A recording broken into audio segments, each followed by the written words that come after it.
Hey guys, thanks so much for tuning into Chain Gear Gaming. This is your pal Peaches reporting in, and today I'm going to review a game. I'm going to review Star Wars Battlefront.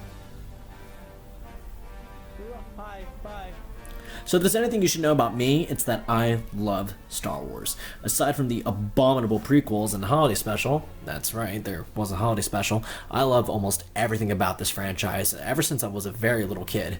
So, being obsessed with the original trilogy, that being the original Star Wars, The Empire Strikes Back, and Return of the Jedi, you'd have thought that I'd have loved the hell out of DICE's love letter to the original trilogy, right?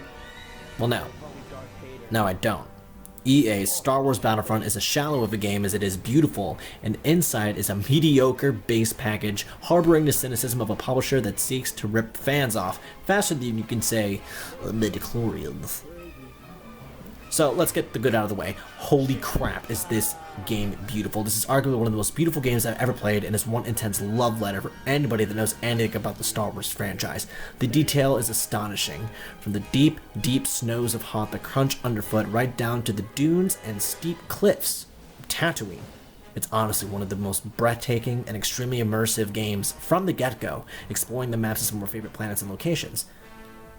Even the guns, the details are immaculate, and the sound design, oh, it's pretty boss. And yeah, I can't get over how on point it is. The game's begged for the players to utilize a headset, my favorite of course, being the PlayStation Gold, and props were scanned directly from Lucasfilm's archives into the game, so everything from Darth Vader's helmet to Han Solo's DL-44 to the inside of an X-Wing is perfectly replicated to how it is in the game. Gunplay is simplistic and easy to understand, and during its most intense matches and large-scale skirmishes, Battlefront really shines. However, the curtain is pulled pretty quickly after seeing, how little there is to actually play around with. I'm level 27 now, and I'm going to be honest, the progression is a complete joke. Really cool alien races and stormtrooper designs are locked off to people of higher levels, including extremely strange things like haircuts for different boring base faces and emotes, which nobody ever uses. Ever.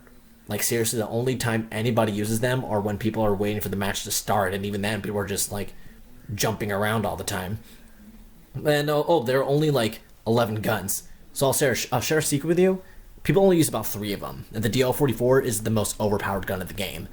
And it's even worse when you think about the pre-order bonus, which was the DL-44. So basically, hey, if you pre-order the game, you get a leg up on everybody in the competition, basically breaking the game as it came out.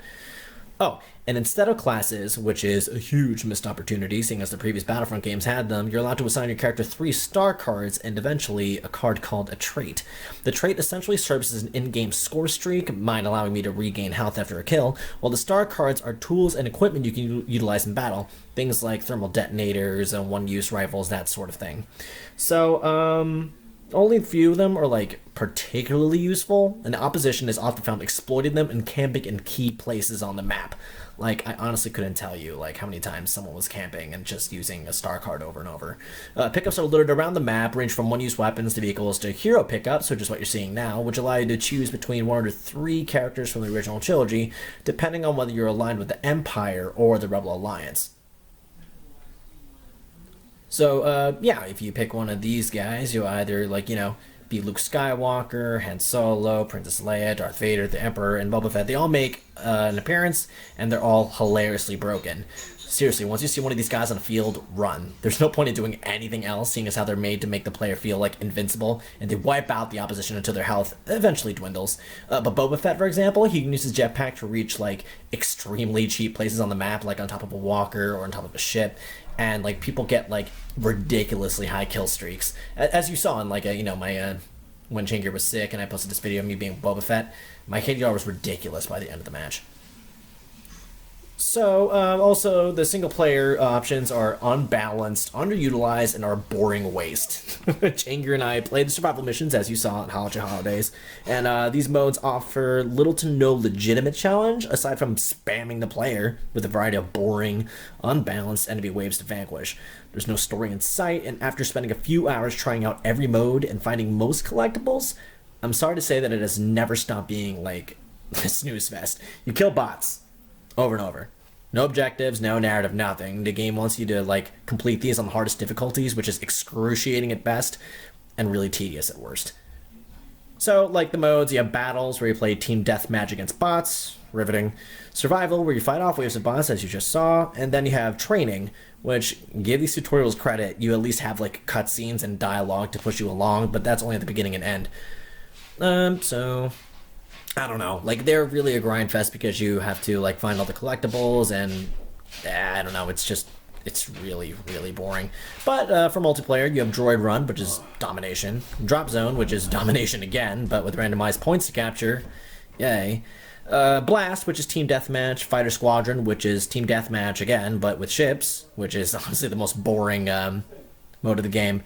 You got Cargo, which is Capture the Flag. Heroes versus Villains, where you play Team Deathmatch with the 6 characters.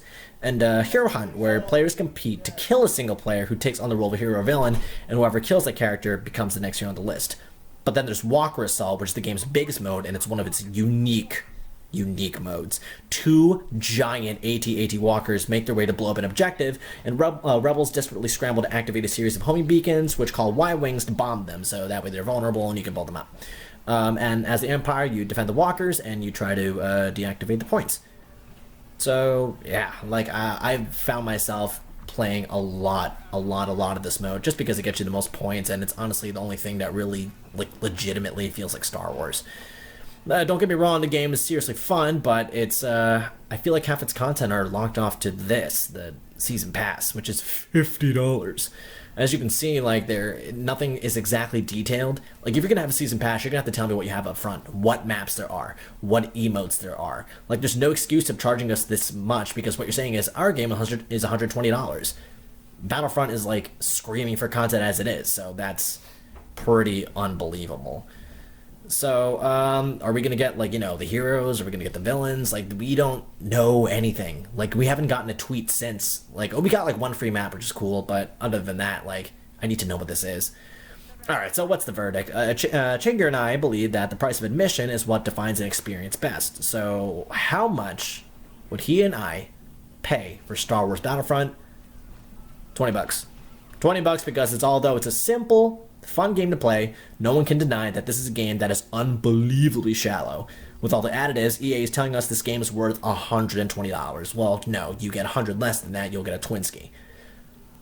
But yeah, that's pretty much my review of Star Wars Battlefront. I'm gonna let you guys enjoy the rest of this footage here, but like the video if you like it, dislike it if you dislike it, share this game, share this game review all over the internet so everyone will know what I think about Star Wars Battlefront. Talk to your friends. If you like Battlefront, leave a comment in the comment section below.